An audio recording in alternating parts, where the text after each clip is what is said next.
All right, so welcome to the webinar about Chromebooks and CloudReady devices. You'll find out very soon what these are. Maybe you're familiar with Chromebooks. Maybe you've even heard about CloudReady devices, which are similar to Chromebooks. And I will give you some information about what these are. A little bit about me. I've been working for Alpha Plus for about 13 years. The work that I do and that my colleagues do has a lot to do with working with programs, what we call tech coaching or tech consulting. So we work directly with programs to help them with different technology issues or with various issues that may hopefully be resolved with using digital technology. I've also worked a lot on assessment issues like the milestones, evaluating data that is collected via the milestones, and I have an interest in learner games. Like my colleagues, I'm doing presentations and workshops on the practical application of digital technology for teaching and learning. And myself, I'm a Chromebook and CloudReady device user. So I can tell you a few things about these things firsthand. If you have any questions after the webinar, feel free to email me at the address that you see here. There's 2 short videos in the presentation. So if you're on a slow connection, you can open the slides in the handout section in your panel on the right-hand side, and open that up and then play use the links in the slide to play the 2 videos while we're watching them, and then maybe they might not be choppy. If you're on a slow internet connection, they might be a little bit choppy. Or you can watch them obviously after. For some reason, GoToWebinar doesn't allow the slides to be clickable, so the links to be clickable. The links in the slides. So the links that you see here, you won't be able to click on. That's why if you want to click on them during the presentation, you should open the PDF in the handout section. Okay.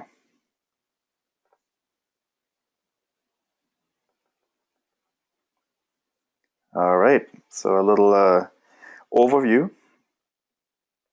So we're going to talk a little bit about what a Chromebook is, how Chromebooks work, what CloudReady is, how to make a Chromebook yourself. You can buy them or you can make one yourself, which is then called CloudReady, and I'll explain a little bit more. We talk a little bit about Chromebooks and Google Apps. Can have a little bit of a discussion if you like, why using Chromebooks would be useful.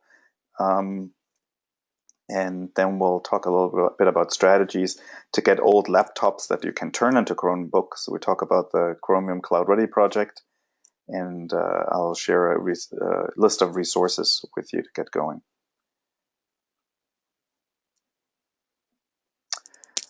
The sound is terrible, Mary says. Okay, not sure of what I can do at my end about this. I'm going to move a little bit closer to the microphone. I hope that helps.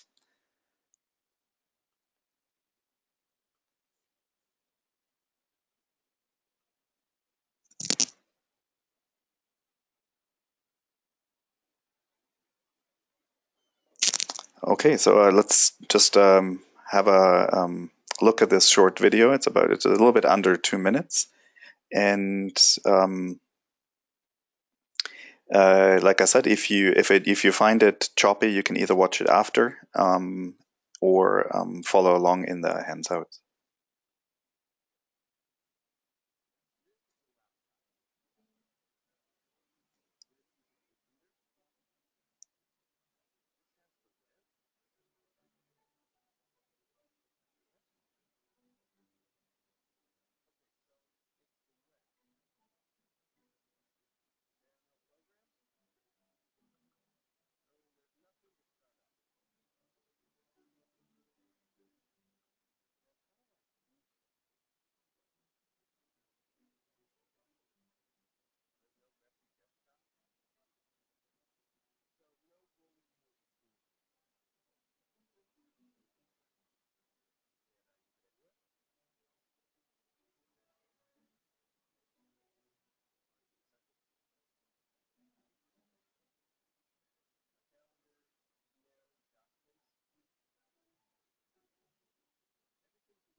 Okay. Oh, sorry, that got me back to the. That does sound too good to be true now, doesn't it? I apologize, that got me back to the first slide. So let's review a little bit. What's a Chromebook?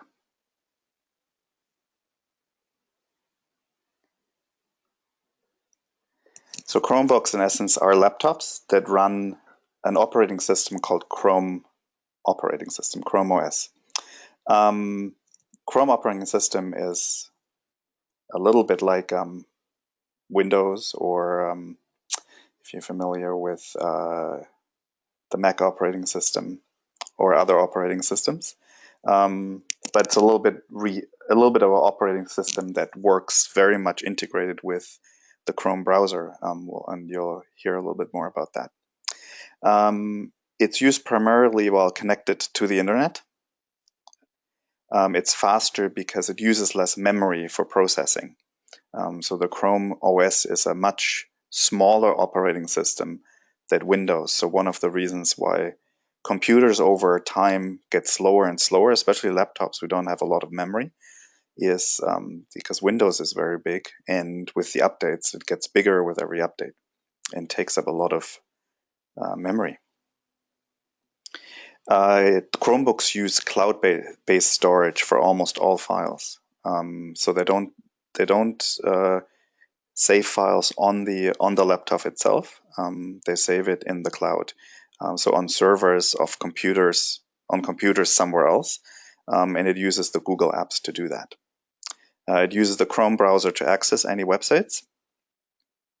You can't use another browser, so you'd have to use the Chrome browser on those Chromebooks.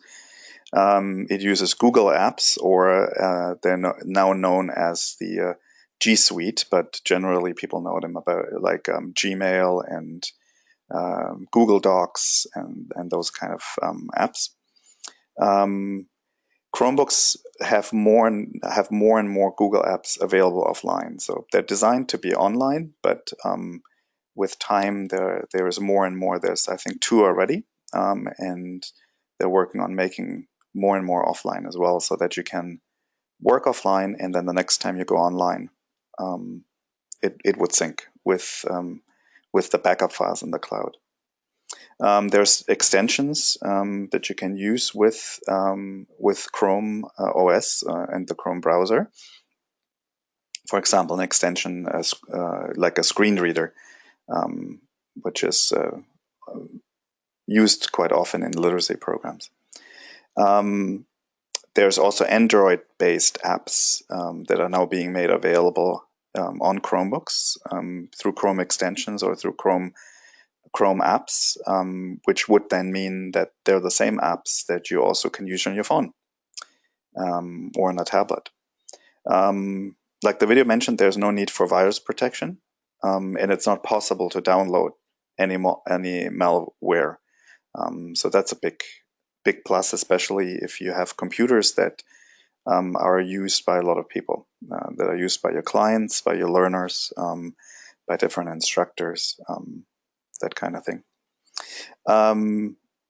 They just need minimum storage because of that storage in the cloud. They can be synced with mobile devices. I think I mentioned that already, on either Apple devices which run iOS, the i operating system, or Android, like the Samsung Galaxy phones or other phones.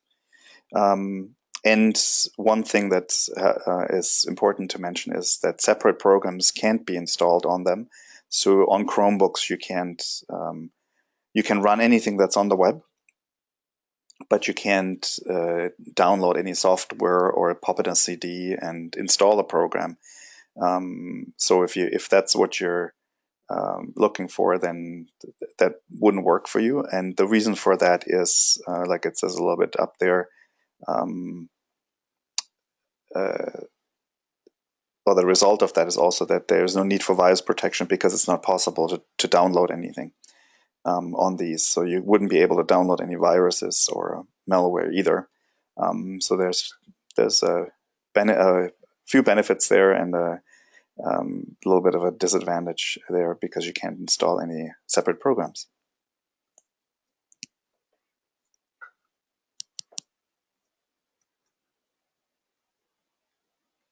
Okay, this is the second video. It's a little bit more detailed than the first one, and it's about 3 minutes and 20 seconds. If you want to follow along outside of it, that's fine, and then just come back or in here. I'll try to open in the new tab this time.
Okay, I hope that provided a few details about what the difference is between regular operating systems like Windows and how the Chrome operating system in connection with the Chrome browser is a little bit different. How do Chromebooks work? So, like it mentioned in the video, it takes no or little time to start the Chrome operating system on a laptop. Especially on new Chromebooks that can be bought. They're actually not that expensive. They go for around maybe $200 US. The cheapest ones, and they're usually produced by various companies. Google doesn't produce any laptops themselves. They just provide the operating system. So there's some Chromebooks out there that you can get that are from Acer, from Samsung, like different ones. You usually log in with your, oh, you not usually, you always log in with your Google account. Usually that's also the Gmail account, but you can also set up a Google account if you don't have a Gmail and you have another email account that you'd rather use. You can also set up a Google account with any email address that you have. The only caveat is that you can then use all the Google apps except for Gmail because, of course, you don't have a Gmail address. You can connect Chromebooks to Wi-Fi, so wireless, or to LAN, to a local area network. That's usually that blue Ethernet cable, or sometimes gray Ethernet cable. It's a little bit bigger and flatter than a phone cable, and goes from your computer into the wall or into a router. You can use the Google apps instead of Word, Excel, PowerPoint. The list is quite long. For most people, and most people I worked with, especially with clients, things like Google Doc or Google Sheets instead of Word and Excel is usually enough for them, unless they're required to use Microsoft Office Suite in their job.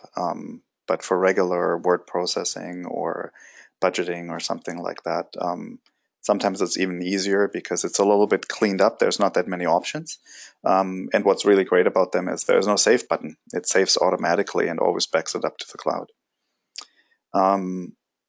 You can share and collaborate on learning activities or any other things for that matter. So you can share resources and collaborate on things between instructors, between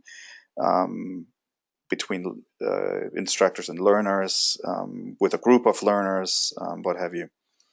On some apps, you can work offline on the Chromebooks, and then what you've done offline syncs with the file that's backed up on the cloud online. It syncs instantly with mobile devices, so you can do something on the Chromebook, for example, and at the same time access it from your phone, let's say, or your tablet. Like I mentioned before, and I put that in again because it's really important to point that out. And Sue's made a comment that I'll talk a little bit more about later about using the Learning Hub and parts of the Learning Hub, which is an e-channel provider, uses Sabacentra, and Sabacentra requires a little download file, so that didn't work. So Chromebooks use the Chrome browser to access the web. You can't use another browser because you can't download anything. So you wouldn't be able to download Internet Explorer or Firefox or any of the other web browsers. The Flash player comes pre-installed, so there's no need to update that. I always hate that when the Flash player every other week needs to be updated. And there's no, I think the video mentioned that, maybe the first one, there's no updates that are being downloaded that you have to choose which ones need to be applied. It's all applied automatically, and they're designed not to increase the size of the operating system so much. So it'll download in the background, and the next time you restart the computer, it's all done, and it doesn't take what you would be used to from Windows with the shutdown time when it installs updates. It works a little bit more like what you will be used to if you have a Mac. It's a Linux-based system, so it runs a lot quicker and more efficiently.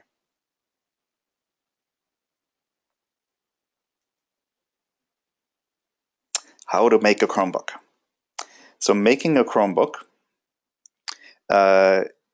is essentially works the same way as Chromebooks work. It uses the Chrome browser and the Chrome operating system.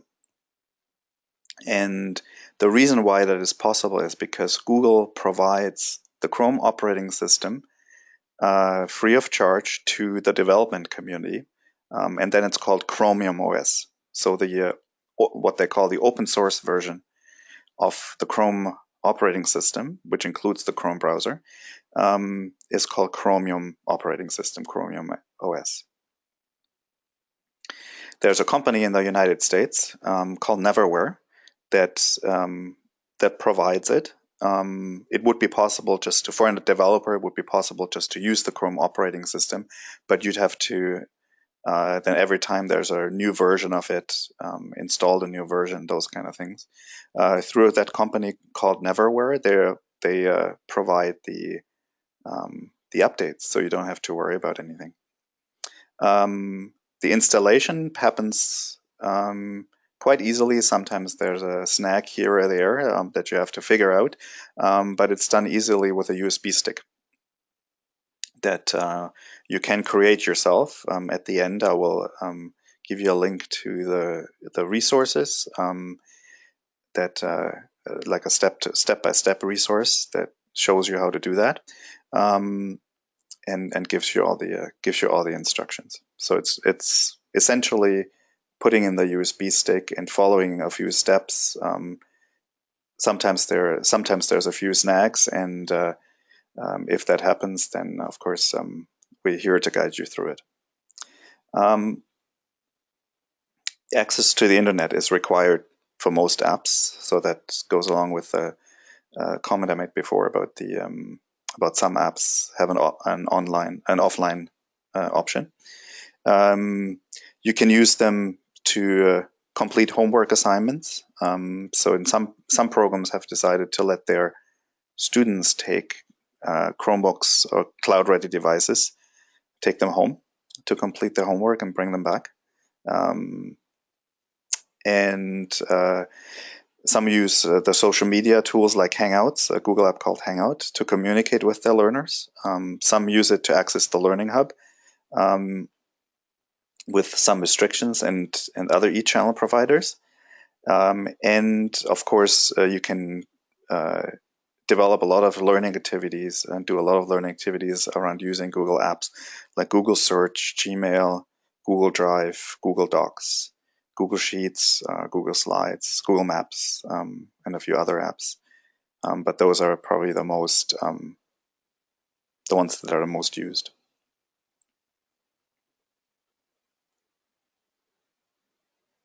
So let's have a quick look at Chromebooks and Google Apps. You've probably seen this or something similar. You can find the Google Apps usually when you're in your Gmail account or if you're in your Google account and you're doing Google Docs or Google Sheets. It's a little dial pad kind of thing in the right upper corner, and then it brings up a list of all the apps. So you don't have to be on a Chromebook to use the Google Apps, like Gmail, obviously, or Google Calendar, Google Docs, Google Sheets, Google Slides. On the Chromebooks, they come. Let me go back to the image before. Or on that computer, you can see it. On the one earlier in the slides, you can see it. It comes a little bit like, it pulls up a little bit like the start menu that you would be used to from Windows. And then you have access to all the apps, and you can add more, download apps and add more of them, the ones that don't come as a default. So you can use apps that are already on your Chromebook. For example, to create a document, sorry, this might be a little bit small, so I read it out. Create a document, use Google Docs, which is like Word under Windows, or Pages in a Mac environment. Create spreadsheets, you would use Google Sheets, which is like Excel or Numbers. To create a presentation, you can use Slides, which is essentially like PowerPoint or Keynote on a Mac. PowerPoint on Windows. To take notes, you can use something called Google Keep, which is like a notepad or notes. You can organize and play music using Google Play Music. On Mac, that would be iTunes, or on in a Windows environment, it could be the media player. You can edit photos. using Google Drawings. You can make calls at video chat using Hangouts. What else can you do? Write an email, of course, with Gmail. Organize your calendar with Google Calendar. You can save files and back them and also back them up because it's connected to your cloud storage system using Google Drive. And you can also access another computer, so a regular computer of yours, with Chrome Remote Desktop access. Let me just check if there's another question. Yes, Susan. Let's see. What can you access on the Learning Hub? Yep, I will get to that. Thank you, Susan. Or let me do it right now. So on there's two things that so far we've been able to figure out that you can't access from the Learning Hub, which are the virtual classroom, Saba Centra. The reason for that is that you have to download a little file, similar to when you started GoToWebinar. It asks to download a little file and it pulls up the virtual classroom environment. We've called Saba Centra, and they're investigating if there's a different way, if there's a web-based way to do it. So they're aware of the issue that it's a restriction with the Chromebooks, and the more common Chromebooks get, I think that that kind of question, not necessarily around the Learning Hub, obviously, but around virtual classroom, virtual meeting software like GoToWebinar will come up, that will prompt those developers to either find a way around it or to provide web-based solutions so you can just access it in a Chrome browser. There's an extension in the Chrome browser for Saba Centra, but it would run in a Chrome browser on a Windows machine, because all that app does to date is to provide a shortcut to that downloadable installation file. The other thing that doesn't seem to work at the moment is the Learning Hub provides learning activities through Play-Doh. They're usually self-correcting activities, and depending on the age of the activities, the older activities use a flash player, an older flash player. In a Windows environment, you could install the flash player that can handle those old flash files. But since the Chromebooks automatically update always to the newest flash player, which is a really nice thing that it actually happens because you don't have to worry about it, but that interferes actually with those older activities, because the newer flash players can't play the older activities. But there is activities in Play-Doh that it can play. So that's the two things that I know about. I see Susan has another. Email. Can you use email servers such as Bell? I think you could. I think you probably can use it through Gmail, because Gmail allows, if you have all the information from Bell, like the server, the POP server, which is the mail server that receives your emails, and the SMTP server, which is the mail server that sends your mail. Gmail has a way to get email from other servers. So you probably could set that up, and if you're interested in that, we can look at that closer together. What is also possible, not with Bell, but with if you have your own domain name, if your literacy program has their own domain name, you can transfer your entire email system into an organizational Gmail account. We have information for that too, if you're interested in that, and everything would run off Gmail. So there is possibilities, but it's there's also some restrictions, obviously. I hope that answers your questions, Susan, and feel free. Well, we can connect about that later. Okay. So that leads us somehow into our discussion. I guess we started it already about using Chromebooks. So with the CloudReady setup, I'm not going to go into details about how to do the CloudReady. It's because there's step by step information that I'll provide later. I'll give you a link to, and I'm happy to myself or any of my colleagues are happy to walk you through some of the steps if you get stuck somewhere. So the Chromebooks you can buy, they're inexpensive computers. They're like the notebooks, if you remember from a few years ago. But since notebooks were running a Windows environment, they got clogged up and sluggish very, very quickly. After the one I had, like after a year or two, it was just virtually unusable. But I used that one to make a Chromebook, and it works very well as a Chromebook. So, and essentially what then happens in the conversion to a cloud-ready device is that it wipes it clean. It takes off Windows OS. It creates a lot more space, and then it puts on the Chromium OS operating system, which uses a lot less space. And on top of it, it doesn't store too many things on the laptop itself. I should say the Chromebooks and CloudReady devices are essentially the same thing. They're just trademarked words. Chromebooks are the ones that are run the Chrome OS, so they're provided by companies that have an agreement with Google, and they can use that way they can use the Chromebook logo.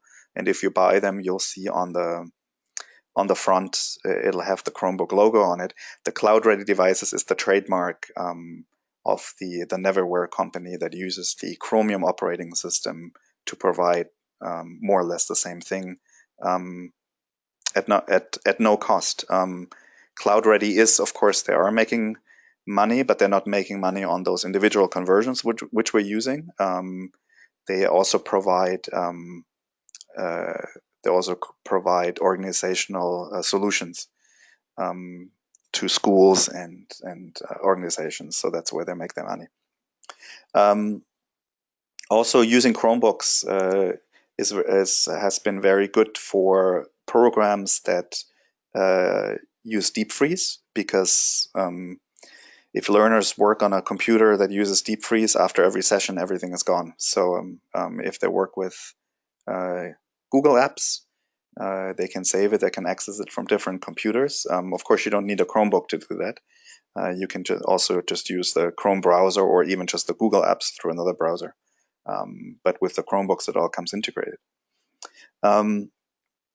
You can kind of use them because of the share and collaborate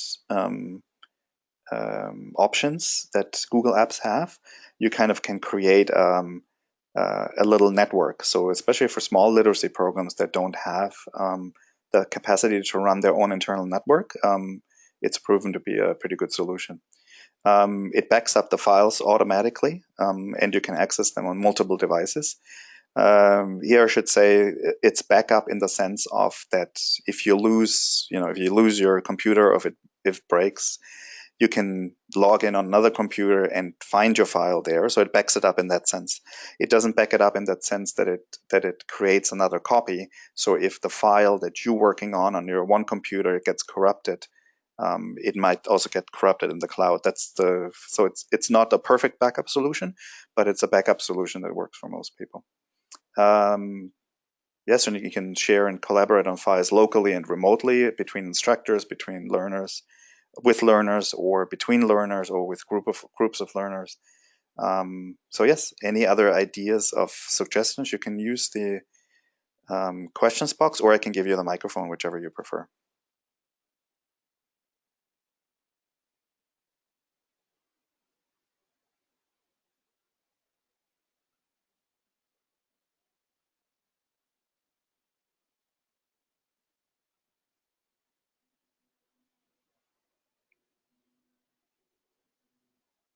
anything that comes to mind, anything that I've talked about that you think might be a good solution for you, or you might be interested in, or anything else that comes to mind that uh, that you can think of how you could use Chromebooks.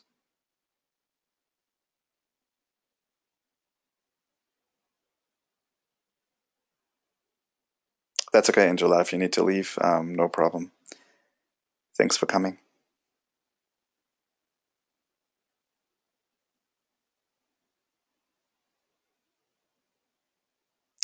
Susan, yes, we're hoping to let learners borrow our Chromebooks to learn. Yes, I think that's a wonderful way to do it. And um, uh, Chris, the colleague of Susan, was interviewed for one of our newsletters. So later in the on the last resources on the last slide with the resources, I put in the link to that newsletter. It's a great interview and a great idea about how to use Chromebooks, I find. Thank you, Susan.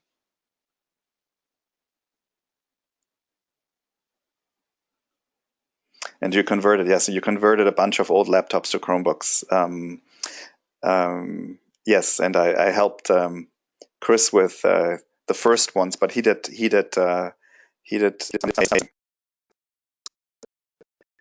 himself and did a great job. It's fantastic that you were all able to do that. Okay, so let's. Oh, Yvonne, yes. Yvonne says, loan out Chromebooks to people who live in rural communities and can't drive to session. That's a great idea. Absolutely. So up to now, I think on the Chromebooks, so if even if people don't have internet at home, I think up to now they can use Google Docs offline, and then when they bring it into a library, it would sync. Of course, it's better if they have internet at the house, or if they have regular access to public Wi-Fi or something like that, because of using the web and those kind of things. But it's also a possibility, and especially for people who live in rural communities, it might actually be a solution. Good idea.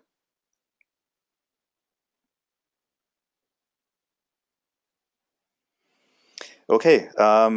So yes, where do all those old laptops come from?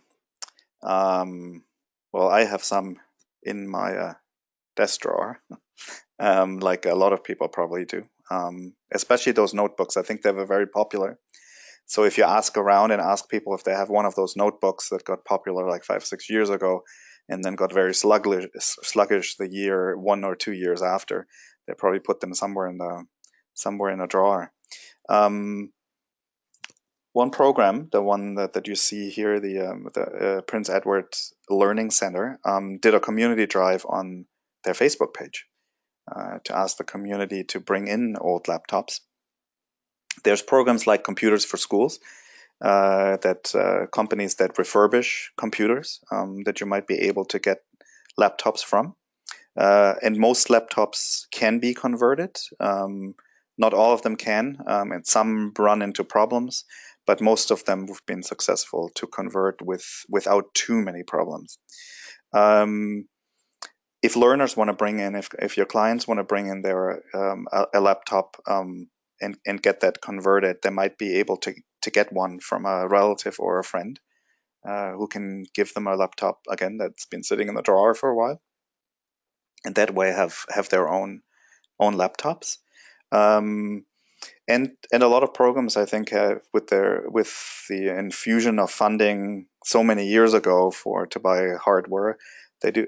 There's a lot of computers around that have amortized over time, that are not on the books anymore, and that maybe you'd be able to convert. You could also convert desktops. It doesn't have to be a laptop, but generally the Chrome OS is designed for laptops, for small laptops, but it does work on other computers as well.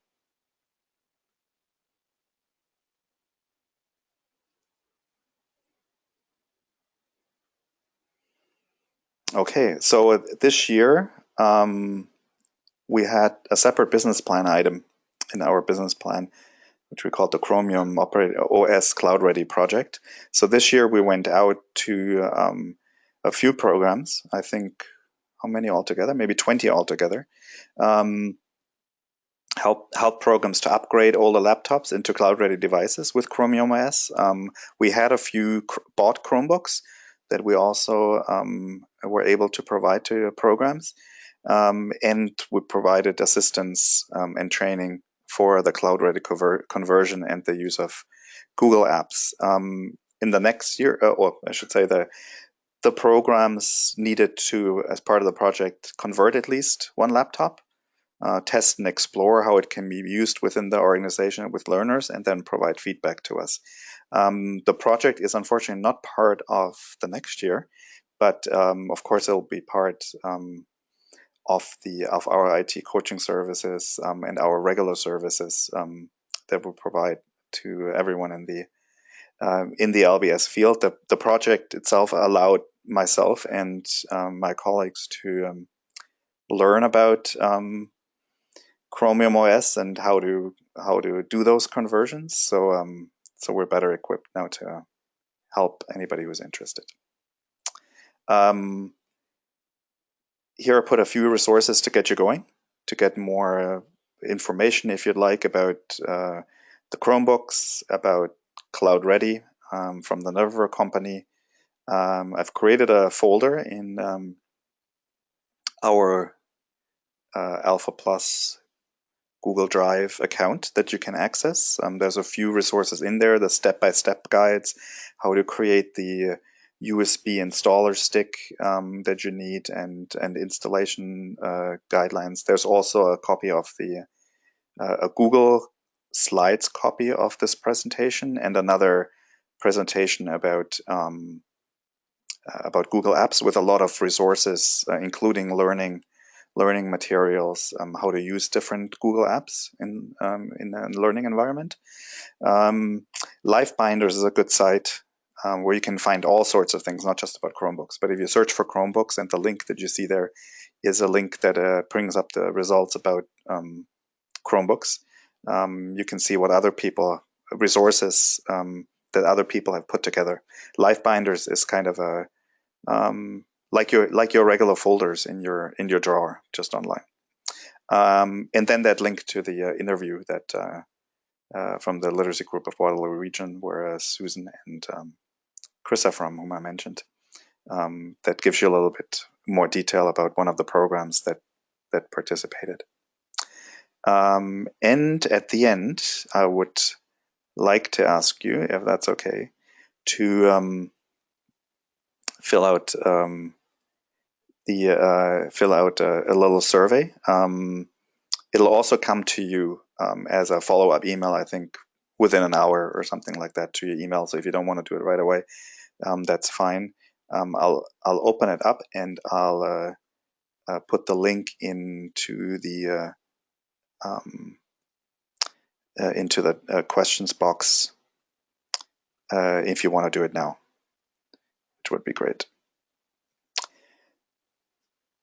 If you have any more questions, please let me know. I'm still going to be around for another 10 minutes. And thanks very much for spending this hour with me. And feel free to email me either at msturm@alphaplus.ca or email info@alphaplus.ca if you're interested in converting laptops and you need a little bit of help, or if you're interested in the IT coaching services that we provide every year. Thanks, everybody.